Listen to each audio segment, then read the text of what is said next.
Welcome to the Shortwave Radio channel, and so we saw the unboxing video possibly of this Panasonic RF-P50D AM/FM 2-band portable pocket radio basically, and we're going to tune it through the mediumwave band and see what we can listen to, and also I'll give you my opinion in the video of what I think. So the FM band performs very well. You've seen even in the unboxing that I get the WVPS station, which is over, across the border to the United States, which is, I'd say, roughly 70 miles from here at least.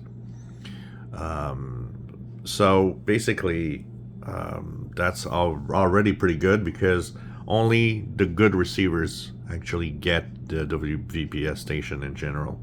So that means the FM, and I've tuned through the FM, does work very well. On the medium wave band, let's check it out. Turn it on. Now what's interesting is, at first I thought it was a light. It's not a light. When you switch it on, there's a little green tab that pops up. It's not a light, it's really just a tab to say that the radio's on. It is a kind of a nice touch to let us know that it's on. Now, first thing that I was scared, because it ends at 16 here. I thought, oh, is this radio just going to 1610 kilohertz, the old AM band without expansion? No, it actually goes all the way up to 1730 kilohertz according to the manual. And actually, the 16 is way behind when you look at the 108 of FM, which is here to the right. They just probably didn't have any space to write 17 on it. So it does go to the expanded AM band first of all. So let's check it out, if we can hear.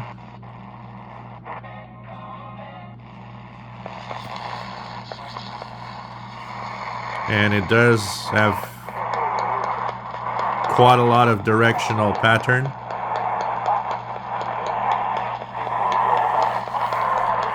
Don't mind the ticking. The ticking comes from my smartphone's camera. They do their part in the Vermont business community. Here at Catamount Launch, we do ours. Truck cap, backslide, commercial unit, whatever your truck needs, stop by Catamount Launch. That's probably 6200. 620, sorry, 620 kilohertz Vermont station.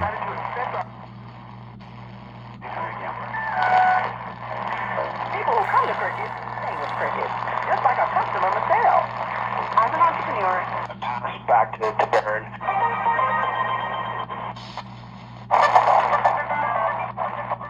Expensive?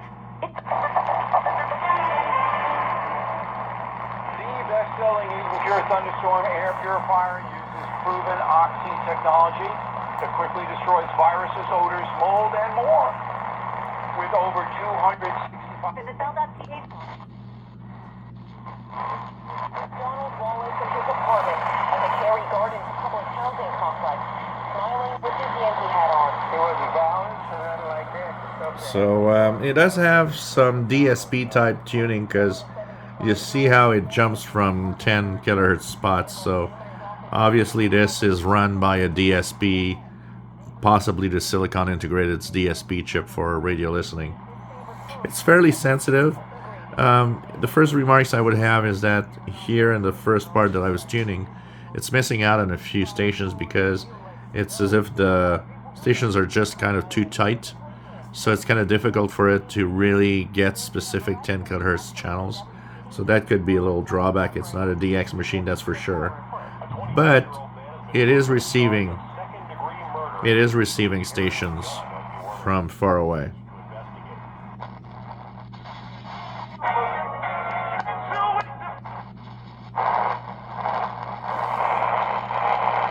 Season premieres Friday, February 24th.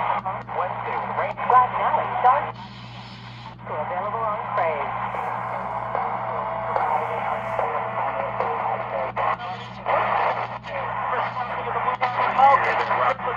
On our number if you want to be a part of the program. I sent 2 questions, but I'm going to invoke talk show host privilege here and make it 3 more questions. Former Secretary of State, February 24th.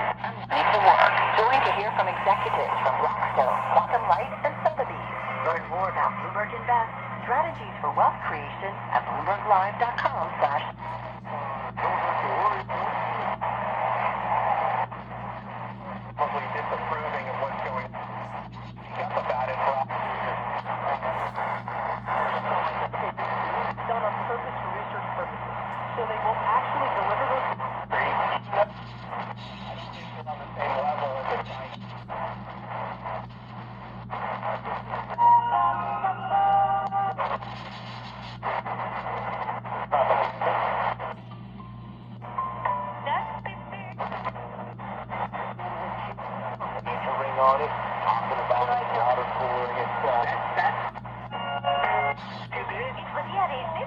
A small. So that was a quick tuning, but kind of gives you an idea that it's sensitive enough to receive distant stations at night. Its major drawback is that it's extremely sensitive to tuning. So when you tune 10 kilohertz steps, you gotta go very, very slowly as it jumps from 10 to 10 kilohertz, and you can easily get over a weak station that you might miss. But overall, it seems to be sensitive enough to receive some of the distant stations. So not the best on AM, but it does work, and it does work for distant stations too. Sound quality is rather average. You know, could have been better for such a small radio, especially with this thick of a receiver. So it's not the best in the world. It's a little scratchy. It's a little missing some frequency ranges. It comes with a earpiece. It's not earphones, by the way, or earbuds that come with it, but one earpiece for one ear. So it's definitely made for you to listen to something, but still have one ear available to listen to what's happening around you.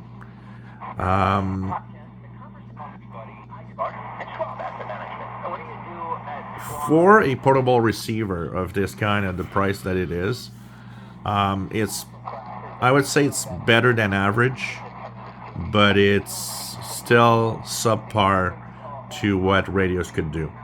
And if you guys have anything else like you know, for maybe 10-20 bucks more, you can have something that really is way better. But it's a pocket radio. It's made by Panasonic in Indonesia, which is kind of surprising. It does somewhat the job that it's meant to, and if it's mostly listened to local station, that it will do definitely. So, you know, and what do I give as a verdict? I would say that it's good, but it could be better. It's mostly because of its tuning that's a little finicky, that it's kind of, and the audio that's not the best, but it's okay. I mean, you know, what can you expect for $20 to $30? Not too much, and for an AM/FM radio, it's okay. It does the job.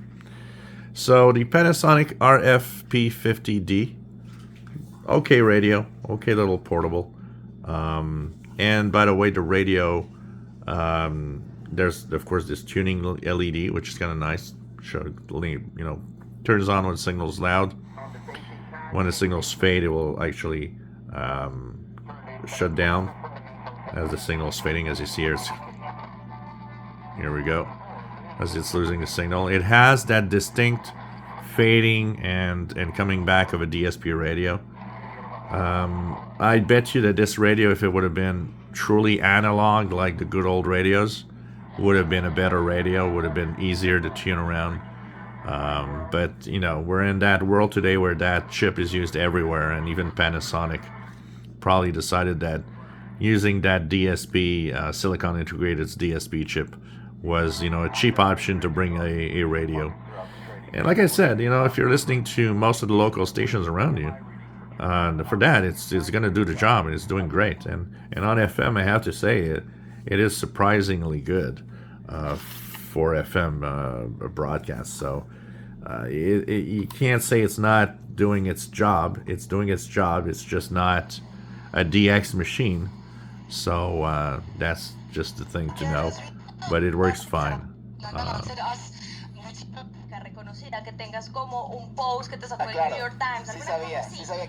So that was the quick tuning of the medium wave band and the look at the RF-P50D portable receiver.